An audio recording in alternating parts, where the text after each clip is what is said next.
Hello and welcome to NTA Nationwide. I am Jumwa Yusuf. We begin with the Ondo election as the incumbent governor of Ondo State and the APC governorship candidate in the Saturday's election has been re-elected for another term of 4 years, polling a total of 292,830 votes to defeat his closest rival, Eitayo Jegede of the PDP, who scored 195,791 votes, while Agbola of Ajayi of ZLP had 69,127 votes.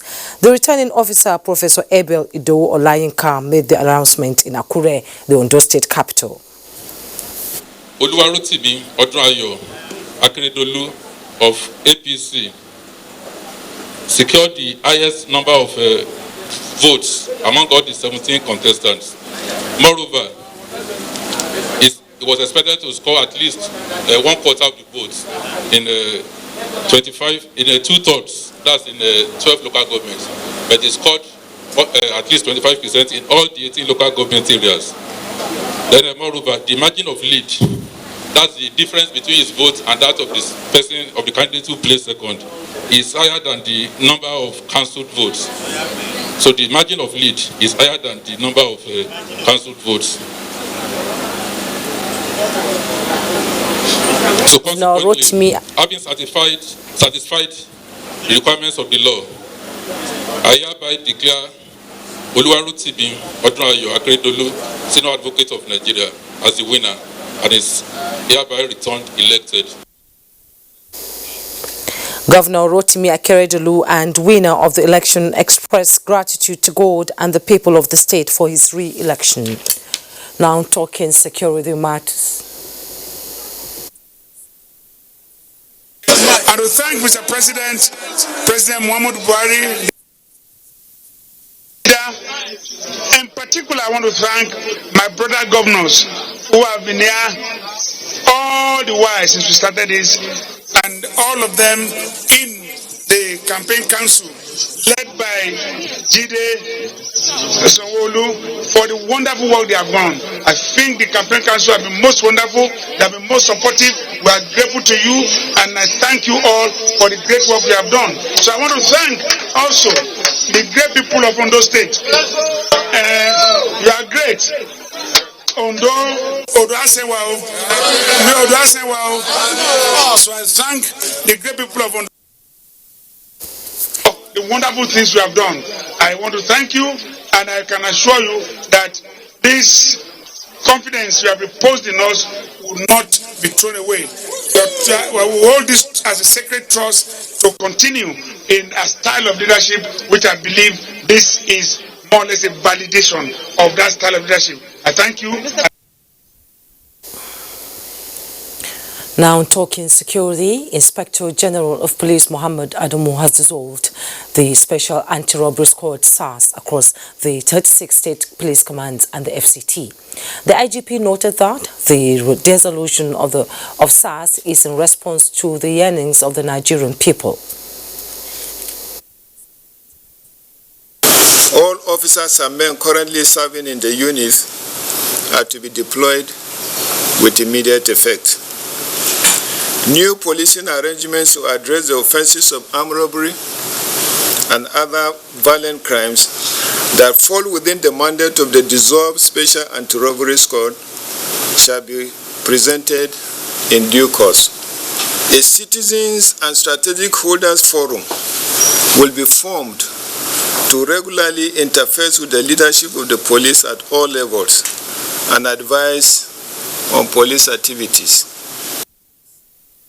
Francis Form reports that the IGP appreciates and commends all citizens, particularly those who genuinely express their concerns for a better policing orientation in an organized, patriotic and civil manner. He reaffirms the determination of the force to bequeath to the country a police force and system that is professional in service delivery and, most importantly, accountable to the people. The North Central leader of the People's Democratic Party, PDP, Governor Samuel Otum, has urged the PDP key players in Niger State to close ranks and work towards restoring the governorship and presidential seats to the party in 2023. This was at the peace meeting he convened in Abuja to resolve the crisis within the leadership of the party in the state. Charles Abba reports. Over time, the People's Democratic Party (PDP) in Niger State has been experiencing some leadership squabbles that hindered the smooth conduct of its Congress this year. This is the second time the North Central leader of the PDP, Governor Samuel Otom, has convened a meeting with the party's stakeholders to resolve the impasse. The first time we met, not all the stakeholders were here, but today all of us are here, and we have reached a consensus, and I want to believe that there will be no more crisis in the Niger PDP again, because we have all come to a common understanding. We have a win-win, and everybody is happy. Niger State leader of the party and former governor of the state, Muazu Babangida Aliyu, expressed optimism that all is now well with the party. At the moment, we'll all go back home and discuss more and then bring out the best leadership that the state can bring. The agreement reached is believed to have put the party leaders on the same page to ensure that they strategize towards winning the governorship and presidential elections in 2023. In Abuja, Charles Abba, NTA News. This is NTA Nationwide. We'll be right back.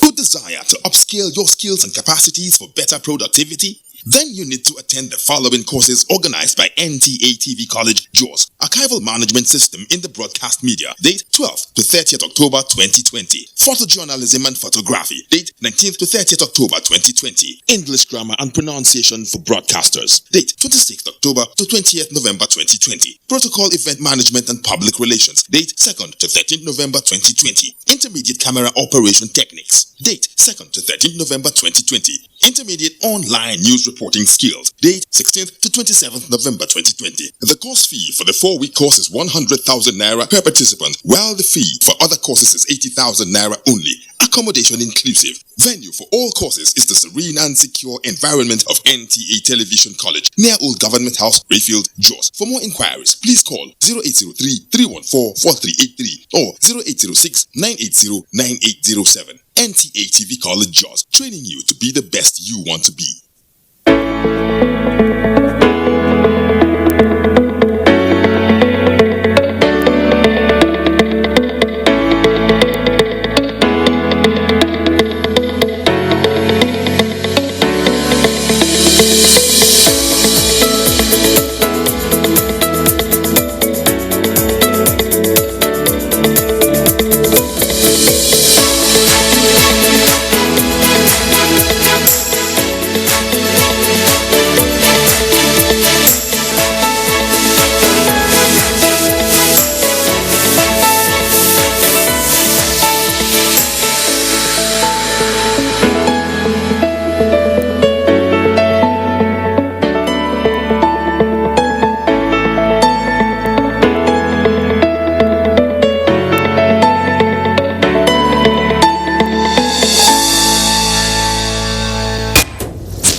Yes, that's the painful effect of what corruption costs you. But what does corruption cost us all? Watch Bad Guys on NTA Network, 6 p.m. to 6:30 p.m. every Wednesday from the Akin Fadeyi Foundation. Bad Guys. Who are the bad guys? Join us.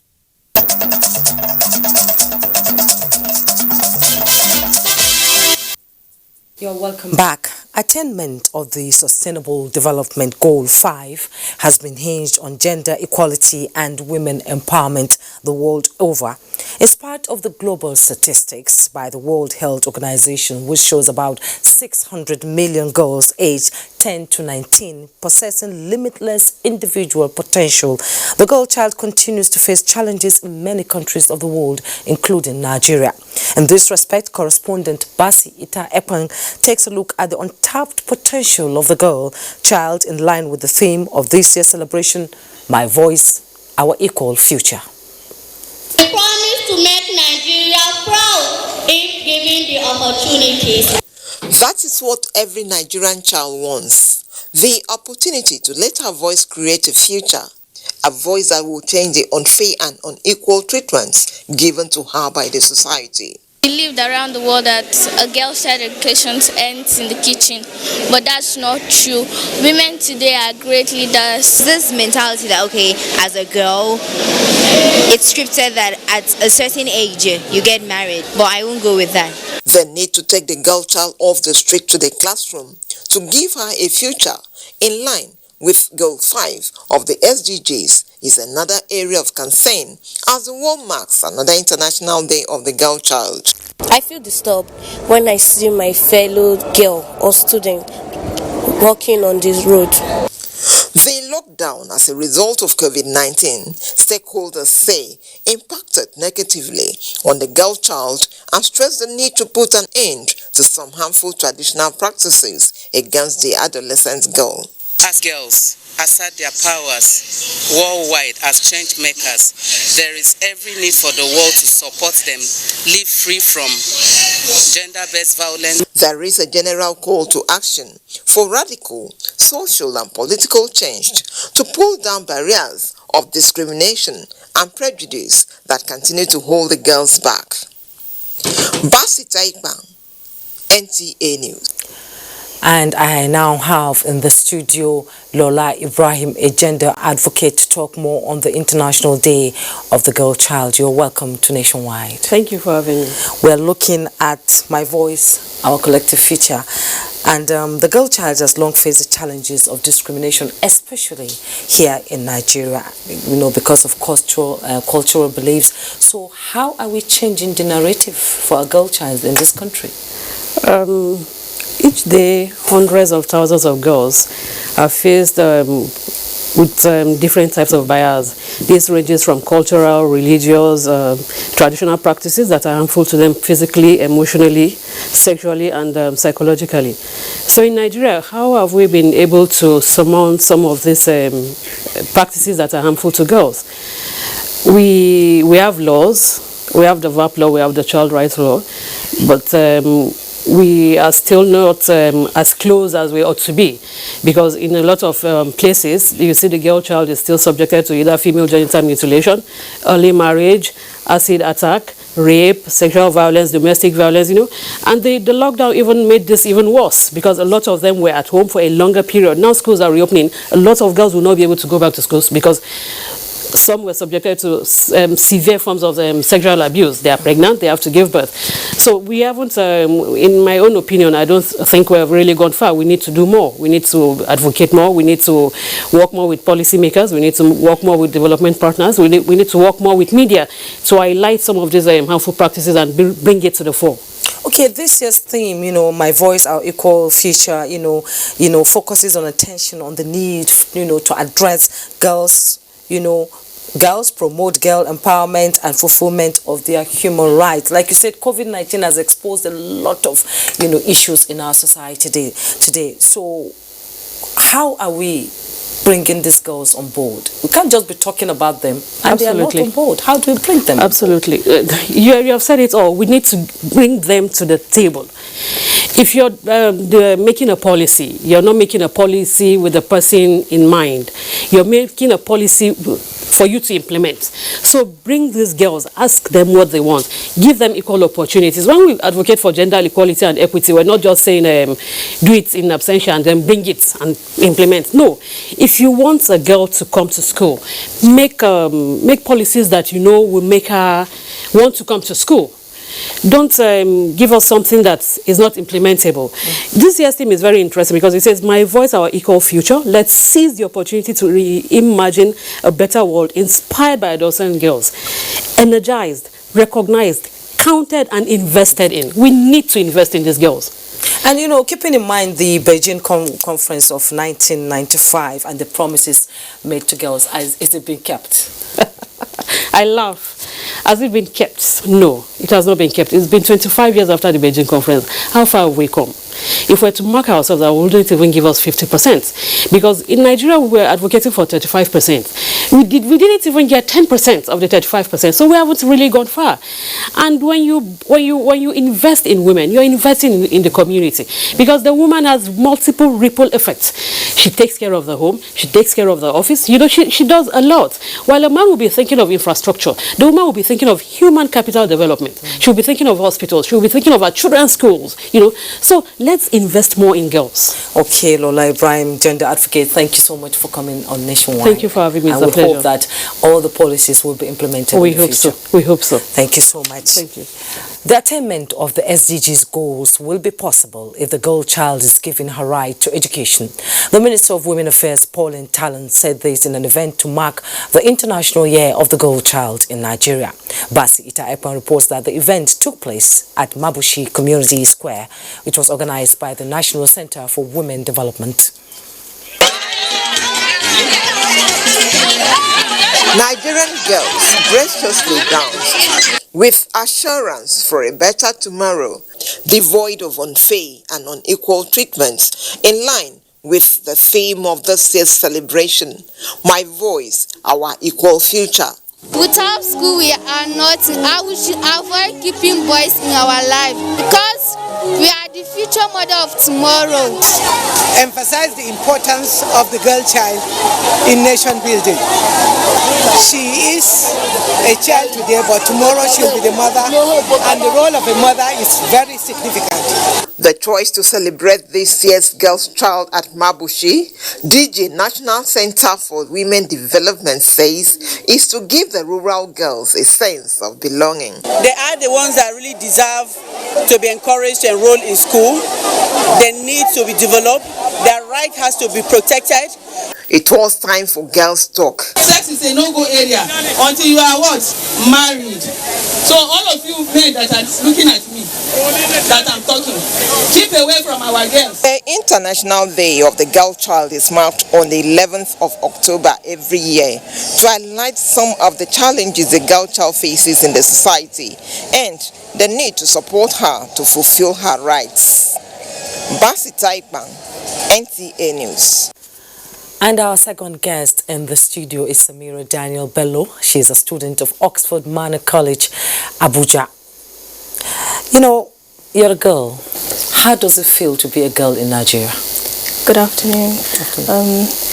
As a girl in Nigeria, I feel like I'm not given enough opportunities to express myself and make as many changes as I would like to, even just in my community, in my school maybe. That could later affect the whole country and make it a better place. I feel like if I had more rights and more opportunities to do what I feel would make the country better, then... Okay, this year's team is looking at the importance, power and potential of the girl child around the world. How powerful do you feel you are as a girl child, and what kind of changes can you bring into the society? I think the theme for this year is My Voice, Our Equal Rights, and I think every girl should know that their voice matters, and if they speak up about whatever's going on, then it could make their society a better place. The changes I would make, maybe just let people know that the girl child is not responsible for whatever happens to them, like rape. They are not responsible for it, and I think girls are taught don't get raped, but then the boys aren't taught don't rape, which just puts all the pressure on the girl child and protecting themselves and not being raped, so they don't look a certain way in the society. So COVID-19 is sort of shocking, the number of girls that have been raped across the country since COVID-19 started, sort of exposed it. So what do you think government should do to improve the life of the girl child? I think what the government can do for now is maybe make it easier for the girl child to speak up about whatever's happening at home. I think that's the one thing that's not as easy now, because you're scared that you will be looked at differently or in a way that would make you never want to speak up about your issues ever again, because... Is it stigmatization? Sort of, yes. Stopping them from talking? Yes, it is. So how do you look into the future for the girl child? I think projects into the future? The future is now, and if the girl child knows that their voice matters, and if they speak up, they will be heard and listened to, then more children, more daughters would speak up about whatever is on their mind and have faith that it will be implemented in the country. Okay, Samira Daniela Bello, a student in Nigeria. Thank you so much for coming. Thank you for having Nationwide. me. It's a pleasure. Female genitals and reproductive organs are said to be complicated and delicate. To protect the sanity and sanctity of these organs, and as part of activities marking the 2020 Girl Child Day, Youth Reformation and Awareness Center is providing basic sex information for all members of the society in a book titled The Female Diary. Onegie Five-Face reports. Discussions about the human body, especially the reproductive and sexual organs of females, are often considered a taboo in many societies in Nigeria. The Female Diary, a book by Margaret Ondo, demystifies this subject matter with thematic focus on puberty, pregnancy and sex education. The topic on sex education is well discussed and articulated for the easy understanding of any girl child. The simple introduction and handling of the topic breaks existing taboos and difficulties. It will give growing women the opportunity to understand themselves as women, to love their reproductive organs that make them to be called female and women. With 114 pages, the Female Diary also examines fertility issues and gives an exposition on the health and hygiene of female sexual organs, as well as common diseases associated with reproductive organs of women. When a woman better understands herself, her body, everything about her, it changes the perception of who she is. The Female Diary is launched at a time when global attention is on celebrating the girl child and her vulnerabilities in an increasingly abusive society. The book emphasizes the fact that physical maturity alone does not translate to readiness for sexual activity for the girl child. Social, mental, environmental and psychological preparedness must also come to play. In Abuja, Onengie Fineface, NTA News. Still talking the girl child, one of the major reasons that cases of rape and violence against women and girls are now receiving urgent attention and expedient action in the dispensation of justice is because the media is playing a critical role in bringing occurrences to limelight in order to maintain the tempo and ensure elimination of such evil. The Ministry of Women Affairs is collaborating with media practitioners and key players to achieve this. Momso Damien Dati has details.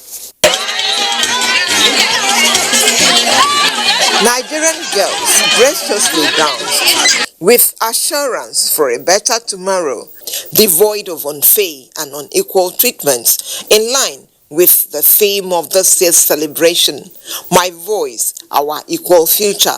Without school, we are nothing. We should avoid keeping boys in our life because we are the future mother of tomorrow. Emphasize the importance of the girl child in nation building. She is a child today, but tomorrow she'll be the mother, and the role of a mother is very significant. The choice to celebrate this year's Girls' Child at Mabushi, DG National Center for Women Development says, is to give the rural girls a sense of belonging. They are the ones that really deserve to be encouraged to enroll in school. They need to be developed. Their right has to be protected. It was time for girls' talk. Sex is a no-go area until you are what?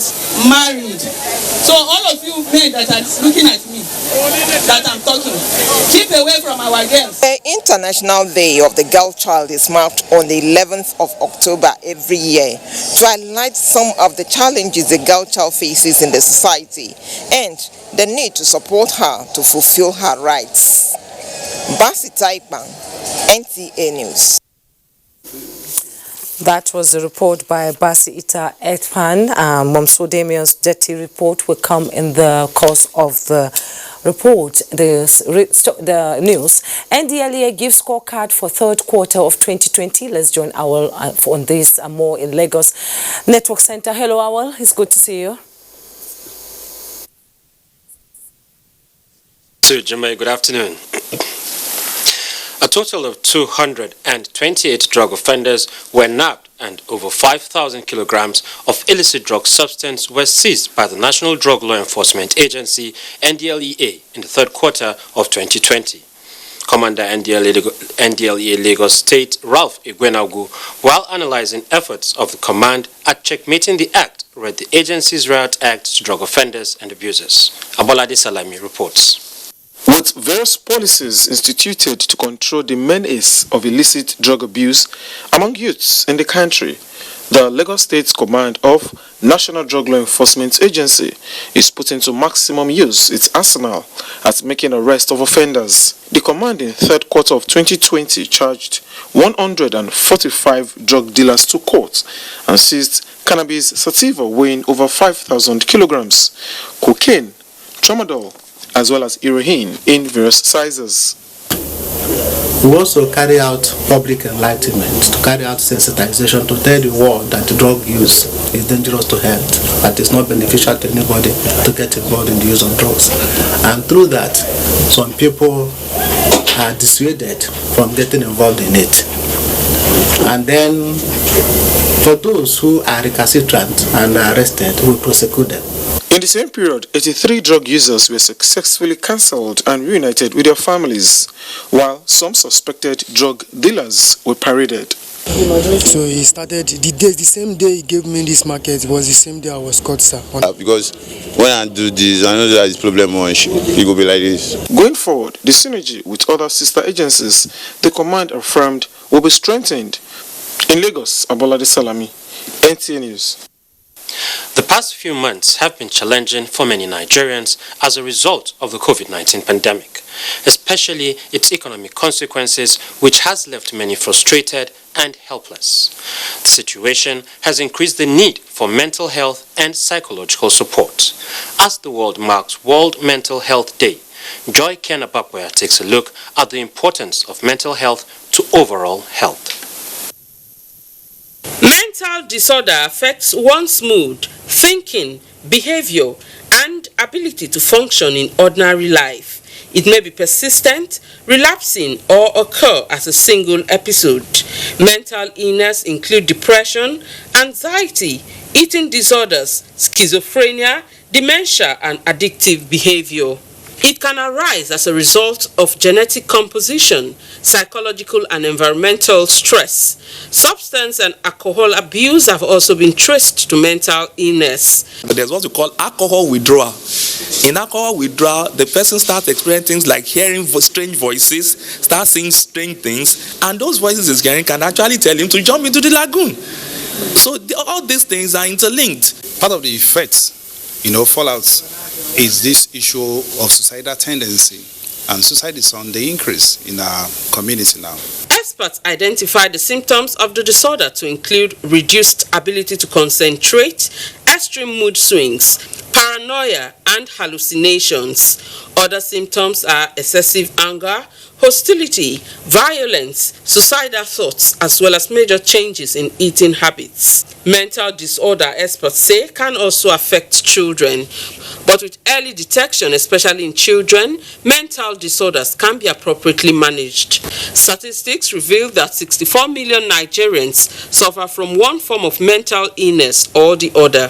The prevalence of the disorder in Nigeria, experts say, have been escalated due to poor knowledge of the malaise. Many Nigerians believe that these disorders are afflictions caused by supernatural forces. Heart disease and weakened immune system, family and communal conflicts, social isolation, as well as poverty and homelessness can manifest where mental illness is not well managed. Medical experts advise that regular physical activity, healthy eating, sufficient sleep, and routine medical checkup are important in the management and prevention of mental illness. In Lagos, Joy Ken Abakboya, NTA News.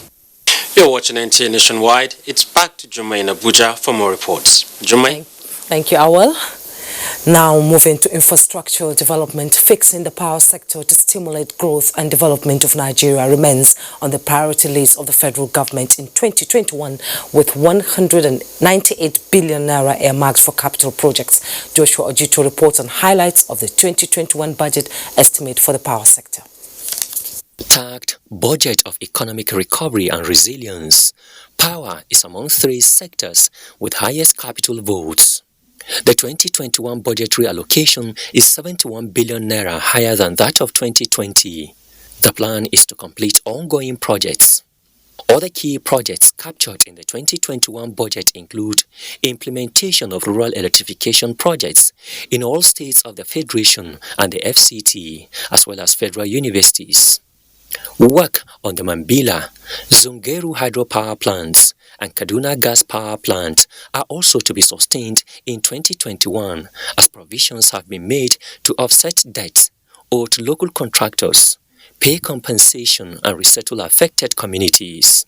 More transmission lines and substations are to be constructed nationwide, in addition to renewable energy initiative expected to facilitate availability of electricity. Electricity is at the heart of industrialization, it's at the heart of job creation, and so power sector has the capacity to address virtually everything. So it's at the nucleus of sustainable growth and development. I must commend Mr. President and we must encourage him. While service-based reflective electricity tariff is one of government's fiscal strategies in 2021 to address revenue leakages and redirect scarce resources to the poor and vulnerable, federal government is optimistic that the new electricity tariff will resolve liquidity crisis in the power sector and makes it attractive to foreign investment.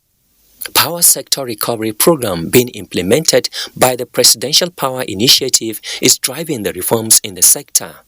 Expectations are high among electricity customers that the interventions in the new year will translate to improved power supply in the country. In Abuja, Joshua Ojito, NTA News. In its effort to decongest the Lagos ports, the federal government is perfecting arrangements for Onitsha port to begin trial movement of containers from Lagos port in the next couple of weeks. Managing Director, National Inland Waterways Authority, NIWA, George Magolo, made this known at an interactive session with journalists in Abuja to mark his 1 year in office. Oyinaya Kalu Oka reports. After 42 years of construction, the Onitsha port in Anambra State, which has been lying fallow, is back to life. With the successful trial movement of containers from Oni Port in Rivers State to Onitsha Port, the National Inland Waterways Authority, NIWA, says it is prepared to move containers from Lagos to Onitsha Port. So what we have done is to break that jinx. So nobody can tell me now it's impossible to move baggage from containers from One to Onitsha. Nobody can mention that. And within the next 10-14 days, we'll move batch carrying containers from Lagos to Onitsha. Exploring the potentials of inland water transportation and plans to decongest the Lagos seaports, the Managing Director of NIWA disclosed that the construction work for the rehabilitation of the completed Barrow ports in Niger State will soon commence. It's a world-class port. The biggest challenge there today is access road. But I'm happy to say that the federal government project with regards to providing road to Barrow is ongoing. I've also engaged the Niger State government. They have also demonstrated their commitment. He spoke on the issues of dredging and security on the waterways, stating government's commitment. Appointed as the Managing Director of NIWA in 2019, George Magalu says his vision is to transform Nigerians' waterways.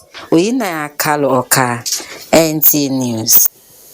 The Victims Support Fund has reconstructed schools and other public buildings in Borno State destroyed by insurgents. Simon Asher reports that the structures were handed over to the respective governments for immediate use. Activities of Boko Haram insurgents in the northeast has exposed the people of the region, especially Borno, Yobe and Adamawa states, to untold hardship with the destruction of structures and other social amenities. With the intervention of Victims Support Fund, hope is being restored in the affected communities with the rebuilding of destroyed structures and facilities. The VSF has renovated 3 blocks of boys and girls hostels, 4 blocks of classroom at Senior Secondary School Bazaar in Metika local government area, as well as the renovation of Hong local government secretariats, all in Adamawa State. With the new hostels that have built for us now, it will also help us to space, that is, we will have enough spacing for the students. A police station and police barrack were also constructed at Askira Uba of Borno State. The chairman, Victims Support Fund, retired General T.Y. Anjuma, represented by Assistant Inspector General of Police, Aisha Abakar, says VSF remain committed to alleviating the plights of victims of insurgents and other related violence in the country. We pray that Allah subhanahu wa ta'ala would bring an end to this menace of terrorism. As we are commissioning this today, this is in continuation of VSF's effort to restore civil authority at the local level. In Yola, Simon Asha, NTA News. Now, 24 years after creation, Nasarawa State is assessing its development indices with other states in North Central Zone. The initiative is under the African Peer Review Mechanism of New Partnership for Africa's Development, NEPAD. Aliu Tijani Mohammed reports. It is the second town hall meeting of African Peer Review Mechanism, coordinated by the New Partnership for African Development, NEPAD. The session with participants from states of the North Central Zone is at the instance of Nasarawa State Government. Although the youngest in the zone, the state government, however, says it is necessary to bring development partners to the state to score performance of the state in the last 24 years, with a view to suggest ways of fast-tracking the development of the state. This administration is committed and devoting our time and efforts. Every opportunity we see to bring development to Nasarawa State, we take that opportunity seriously. Challenges of accurate data, infrastructural deficit, among others, have been identified as areas the state needs to do more. Stakeholders believe that the town hall meeting provides platform for cross-fertilization of ideas on how to move the state forward. Special advisor to the governor on non-governmental organizations says the state government will key into the developmental template provided by the New Partnership for African Development, NEPAD, so as to improve infrastructure and standard of living in the state. The African Peer Review Mechanism is a tool for sharing experiences, reinforcing best practices, identifying deficiencies, and assessing capacity building needs. In Lafia, Aliu Tijani Mohammed, NTA News. Governor Zulum of Borno State performs groundbreaking ceremony for the construction of doctors' residence in Maiduguri. Let's join Mohammed on this and more stories from there.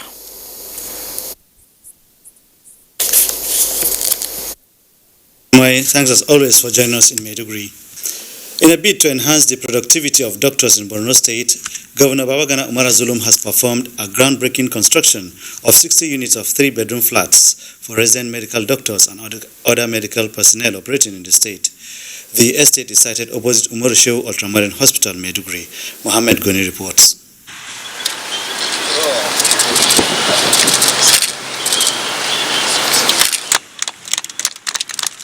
Provision of affordable, accessible and quality healthcare delivery is one of the 10-pack development agenda of the present administration in the state. Construction of the 60 units of 3-bedroom staff quarters for medical personnel is part of efforts to realize the said objective of enhanced healthcare service. In fulfillment of our own promise to the medical doctors, to the Nigerian Medical Association, and in fulfillment of our own electioneering campaign, we are here to lay the foundation ceremony for the construction of 60 flats of 3-bedroom to be provided to the Nigerian medical doctors that are working, resident doctors are working in the state.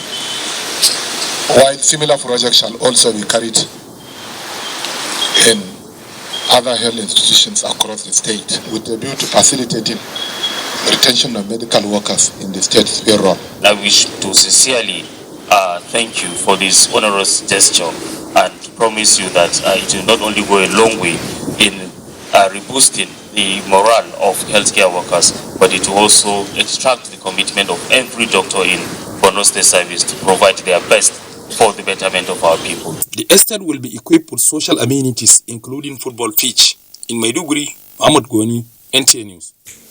On to security, Borno State Command of the Nigerian Security and Civil Defense Corps has apprehended 4 Boko Haram logistics suppliers in possession of 880 liters of premium motor spirit to be transported to Wasila General Area of Baza District in Michika Local Government of Adamawa State.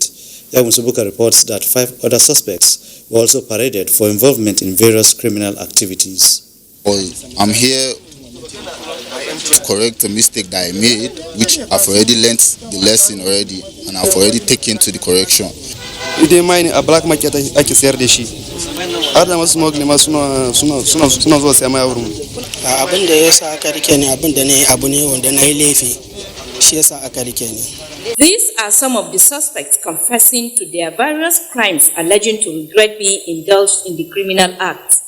Briefing newsmen on successes by the command in the last 3 months, Borno State Commandant Abdullahi Ibrahim disclosed that about 1,318 cases have been recorded, with 734 treated, while 468 are ongoing and over 90 million naira recovered. We intercepted these criminals suspected to be supplying fuel to Boko Haram terrorists through their accomplices. And they attempted to bribe my personnel 300,000, which the cash is there. Apart from the Boko Haram logistics suppliers, Abdullahi Ibrahim said other suspects were apprehended for the case of mischief and criminal conspiracy, adding that the command will not relent in ensuring safety of lives and property of the citizenry. In Maiduguri, Yagum Sibukar, NTA News. That is it from Maiduguri. Is back to Jumai in Abuja. Thank you so much, Mohammed. Back here in Abuja, President Muhammadu Buhari has rejoiced with Rotimi Akeredolu's son on his re-election as governor of Ondo State for another 4-year term. In a statement, the president lauds the resounding victory of the governor at the election, noting that the votes garnered show that one good turn surely deserves another. The president thanked the people of Ondo State for keeping faith with their governor and the All Progressives Congress, noting that the people know the person and party that truly serve them and have spoken in clear voice and unmistakable terms. President Buhari also appreciates the electorate in Ondo State for comporting themselves decently and in order and for exhibiting conduct that indicates the country is making progress in its electoral behavior. He also gives kudos to the Independent National Electoral Commission for organizing credible, free and fair election and to security agencies which ensured that orderliness was enthroned and maintained. The president urges Governor Akeredolu to be humble and magnanimous in victory and serve the people of Ondo State even better than how he did in the first term. Now to the latest on COVID-19 in Nigeria. The Nigeria Center for Disease Control has confirmed 111 new cases of COVID-19 in Nigeria. The latest figures released brings the total number of confirmed cases in Nigeria to 60,103, discharged 51,711, and 1,115 deaths recorded. A breakdown shows Plateau has 32 cases, Lagos 23, FCT 15, Osun 11, Ogun 9, Oyo 6, Imo 4.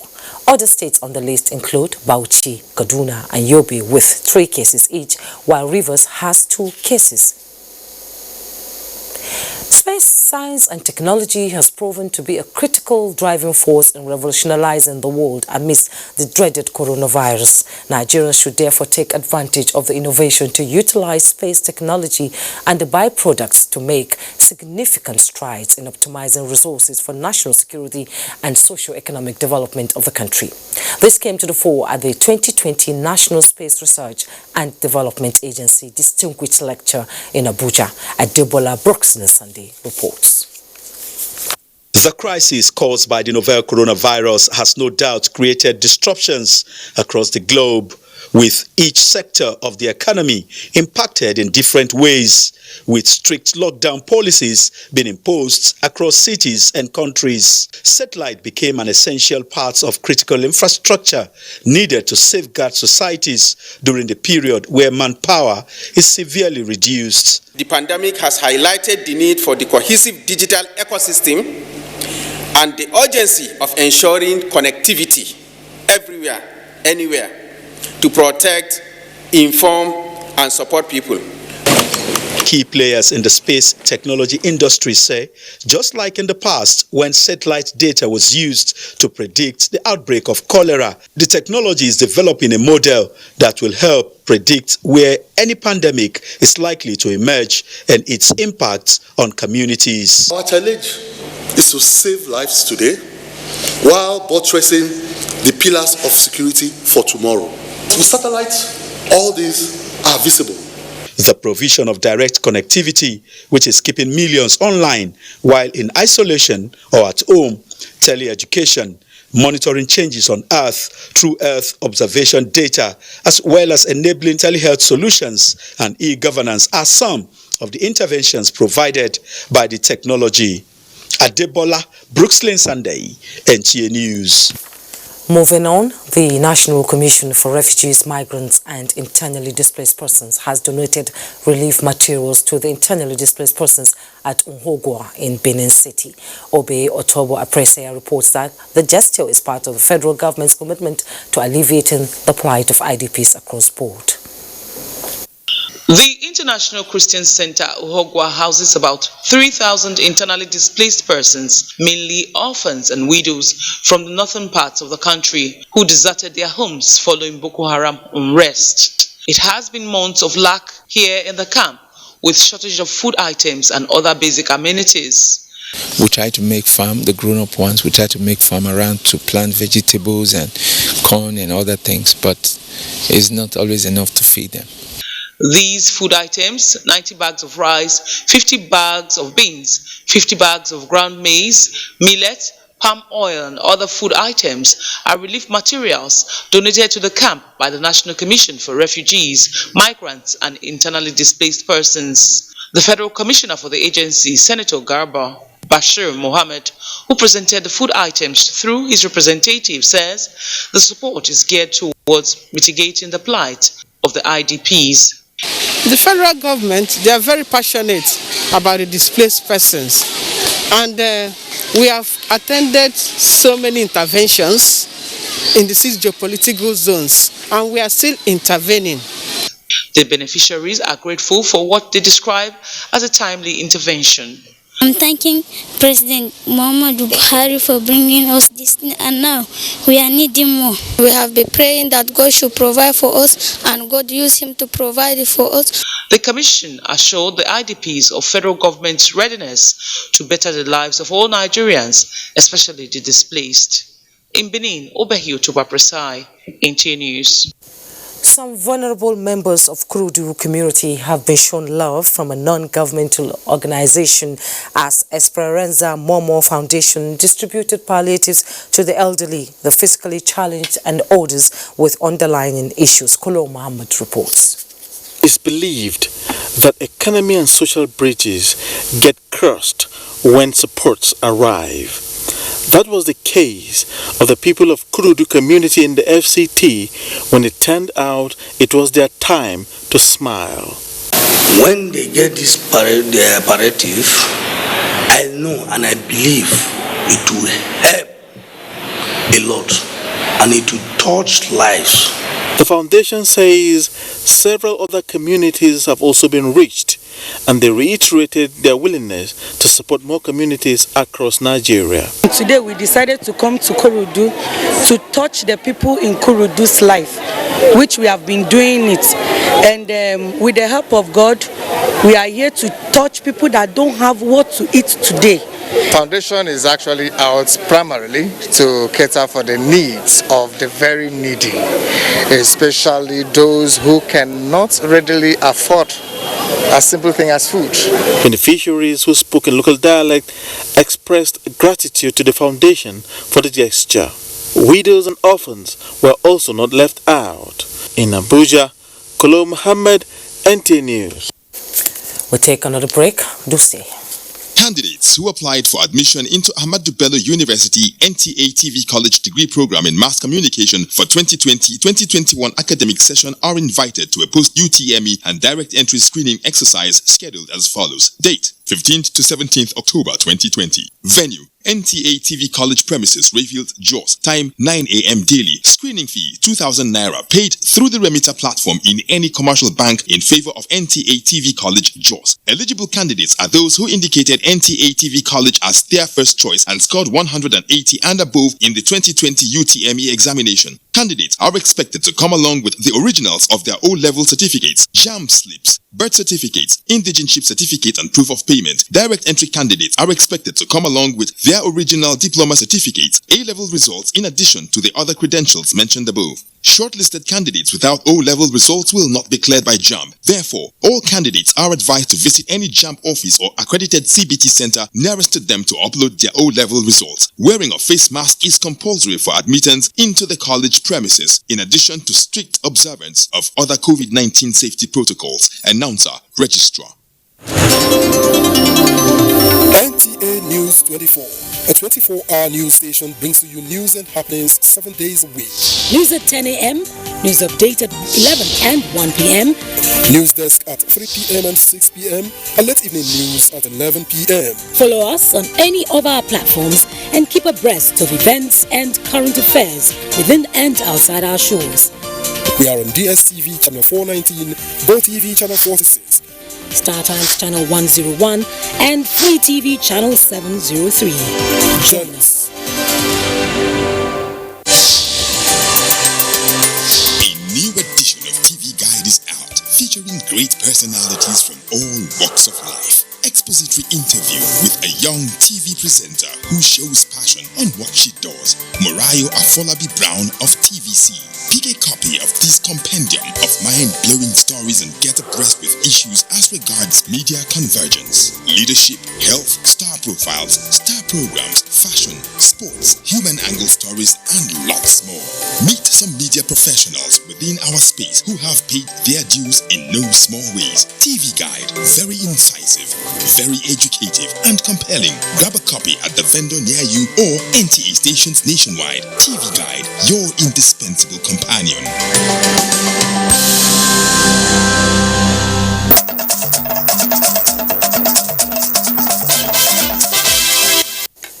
You're welcome back, and back to our earlier report. One of the major reasons that cases of rape and violence against women and girls are now receiving urgent attention and expedient action in the dispensation of justice is because the media is playing a critical role in bringing occurrences to limelight in order to maintain the tempo and ensure elimination of such evil. The Ministry of Women Affairs is collaborating with media practitioners and key players to achieve this. Momso Demendati tells us more.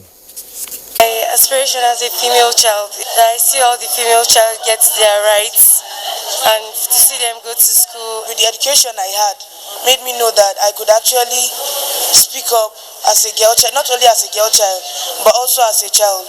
And I fear this, issue of cultists, raping girls not being able to defend themselves. Nature has made it that reproduction is only made possible only when there is a woman. And every woman was once a girl, the only guarantee to the continuation of the circle of life. As such, preparing the girl child to becoming a responsible woman, home manager, mother, nation builder and game changer is the reason for this gathering. And reported 5.5 million girls are out of school, a figure which is at risk of increasing, with 18 million female learners recently affected by the closures due to the COVID-19 pandemic. The central message is to eliminate all forms of violence and discrimination against the future mother. Eliminate negative cultural attitudes and practices against girls, promote and protect the rights of girls and increase awareness of their needs and potential. Promote girls' awareness of the participation in social, economic and political life. Strengthen the role of the family in improving the status of girls. The International Day of the Girl is celebrated on the 11th of October every year. Momso Damien Dati, NTA News.